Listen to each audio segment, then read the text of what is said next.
Olá, amigos, um abraço a todos vocês que nos acompanham por aqui para falarmos sobre futebol, em especial o futebol pelotense. Claro que vamos abranger, como sempre, aqui outros assuntos também do Campeonato Gaúcho, mas vamos trazer destaques importantes da dupla Brapel. Estamos direto do estúdio Arte Vídeo Produções, o teu local para gravar também o teu podcast, enfim, falar sobre a tua empresa e também, né, contratar serviços de filmagens e fotografias. Aqui o estúdio Arte Vídeo Produções pode adquirir aí o serviço e acessar pelas redes sociais. A partir de agora, eu e o Eduardo Torres estaremos trazendo muitas informações para vocês aqui no André Miller 10, no O Eduardo Torres 1 e também no canal do André Miller no YouTube. Não é isso, Torres? Tudo bem? Tudo bem, André, tudo bem. Um abraço para todo mundo que nos acompanha. Estamos de volta depois de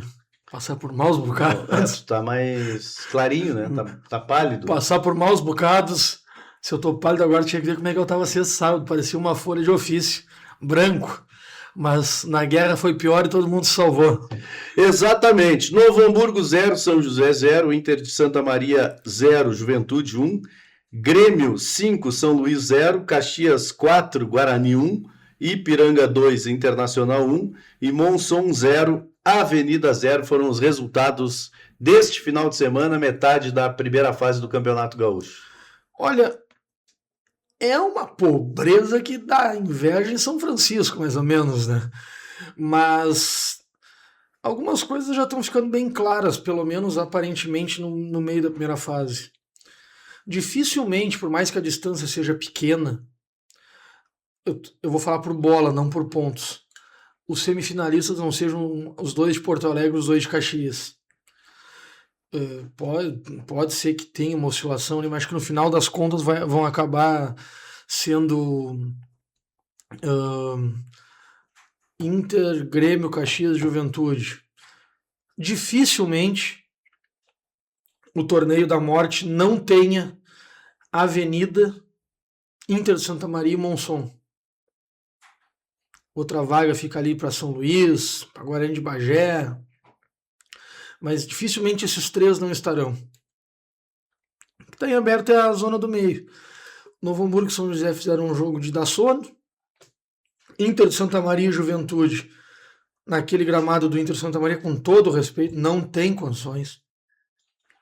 O Juventude, com 2 a menos, conseguiu vencer o Inter de Santa Maria, que o gramado atrapalha até o Inter de Santa Maria. Aí tu pega as outras partidas, Monson e Avenida. De doer. Não dispensa comentários. De doer. E tava faltando... Qual jogo tá faltando? Tirando os da dupla Grenal? Tirando os da dupla Grenal... Acho que é um sábado. O Internacional de Santa Maria, né? Tá, Inter de Santa Maria e Juventude a gente já falou. Caxias e Guarani. Caxias e Guarani 4x1 pro Caxias. E Novo Hamburgo 0, São José. O Novo Hamburgo e São José eu tinha falado. Caxias e Guarani 4x1. Com muita facilidade. Muita facilidade. O Caxias é o único time que... outros também não perderam, mas o Caxias é o que tem mais pontos. Tem 7 pontos em 3 jogos. E um time que pareceu meio instável nos amistosos, já está se colocando como um candidato a semifinalista. Um time completamente reformulado, totalmente novo, desde o técnico até os jogadores. E tá bem. O Grêmio atropelou o São Luís de Juí. Eu estava acompanhando a partida no sábado à noite e ouvindo a Rádio Gaúcho. Terminou o jogo, a primeira frase do César Cidade Dias, nosso amigo, disse assim, ritmo de treino. Eu até ia mandar uma mensagem para ele, eu ia dizer que se fosse um treino não seria um pouquinho mais parelho. E o Inter e o Juventude, o Inter e o Ipiranga, o Inter jogou bem pouquinho. Fez um golaço no primeiro tempo com o Bruno Henrique, que ganharam um golaço, muito bonito o gol, mas no segundo tempo o Inter baixou muito o nível, as trocas deram muito errado, e o Ipiranga merecidamente virou o jogo. Até o técnico reserva, né? Até o técnico só deu o Ipiranga no segundo tempo. O São José, impressionantemente, tem 5 pontos ganhos, é um dos invictos. Não dá para entender. E tem um gol marcado, só o gol contra o Grêmio, né? 2 empates em 0-0 e a vitória. Mas o São José já se afasta dessa questão de jogar a parte de baixo da tabela, né? Eu concordo contigo. O Guarani se complicou muito em relação àqueles que vão para a parte de baixo ali, com aquele empate com o Monson. Depois o resultado foi bom contra o Ipiranga, mas somado, né, e por estar vencendo o jogo até o finalzinho, ficou amargo. E esse foi uma roda, né? Perdeu e aí preocupa um pouquinho mais. Tem pela frente o Grêmio em casa, Deve depois vir com gurizada, né? Nem o Luiz Castro vai a Bagé. depois tem o confronto direto, né, com o Inter de Santa Maria e encerra com o Novo Hamburgo. Essa é a tabela do Guarani. O Inter de Santa Maria também em casa e fecha com o Novo Hamburgo fora de No casa. Vale. Difícil, né, a vida do Guarani. Tem uns quantos times que estão E é uma nessa situação folha que difícil. assusta porque é 500 mil reais, né? É difícil tu ver um investimento desse tamanho e estar na situação que se encontra, né? É verdade, essa é a situação do Campeonato Gaúcho aí, com as equipes para cima e para baixo, mas com o domínio de dupla Grenal e dupla Caju neste primeiro momento. O interior está bem pouquinho, né, pelo pouco tempo, pelo atrativo menor em relação a contratos de jogadores. Falando de Brasil, Eduardo Torres. Brasil. Abraço, Caldanei Gomes. O Hélio Vieira deu uma entrevista importante na Pelotense hoje mais cedo, né? Exatamente. Ele falou sobre contratações, sobre dificilmente será contratado aquele executivo, né, que seria um elo entre ele e SAF, entre Emerson ali. Está tudo sendo resolvido na parte do futebol com ele e com o Emerson. Já tem vários jogadores alinhavados, né? Foi feita uma reunião de quase 2 horas com ele, com o Emerson e com o Gilson, para tratar de nomes de jogadores e perfil. E agora alguns devem voltar, inclusive. Né? Agora estão avançando. O perfil é semelhante ao da Copinha, não significa que tecnicamente sejam iguais, nem os mesmos jogadores, evidentemente, mas aquele perfil ali de jogadores com fome, que queiram vencer na carreira. Volta aquela história que a gente vinha falando, assim, de sem grandes vultos em termos de investimentos. Não vejo que vá mudar muito, tá? O Brasil em relação ao que a gente viu nos anos anteriores, pelo menos em termos de contratações. Sim.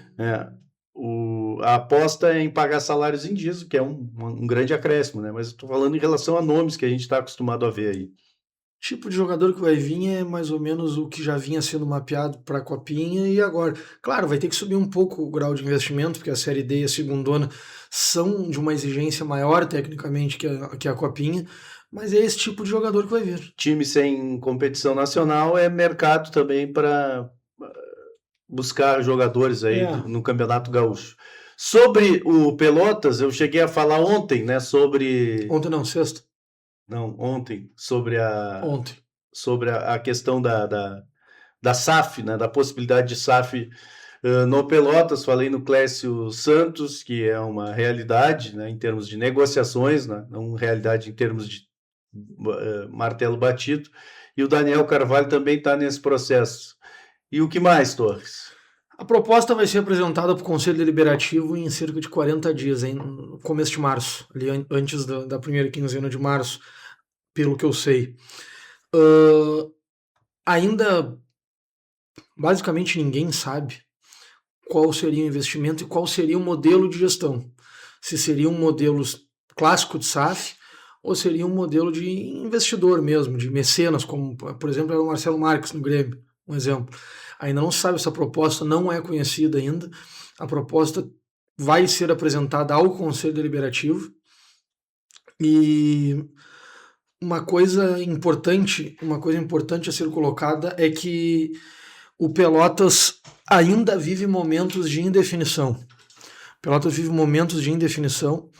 Aguarda essa proposta e a questão da Copinha é a grande interrogação. É a grande interrogação se joga ou se não joga. Hoje eu me atrevo a dizer que a opinião da direção executiva, principalmente do presidente Rodrigo Brito e do Dr. Carlos Augusto Tavares, ela é completamente oposta à maioria do conselho. Só que para este ponto, o conselho não tem tanta ingerência assim. Eu não acredito que o Pelotas não jogue. Não acredito mesmo. Para mim, eu digo hoje que para mim o Pelotas joga o campeonato da Copa. Não, eu acho até que joga, e eu também gostaria de ver o Pelotas em não campo mais aguentarão cedo. a pressão. Mas mesmo que fiquem, né? Não sei se vão ficar, mas mesmo que fiquem, não vão aguentar a pressão e vão ter que jogar. Até porque tem outra coisa, né? O presidente Rodrigo Brito já deu algumas declarações deixando públicas, né? No nosso antigo prefixo lá ele chegou a dar uma. Deixando meio que em aberto o futuro dele no Pelotas, né? Cansado. Essa é a palavra, cansado. Beleza, Eduardo Torres, voltamos amanhã com mais informações aqui no Notícias em Dose Dupla. Um abraço a todos que nos acompanharam e até lá.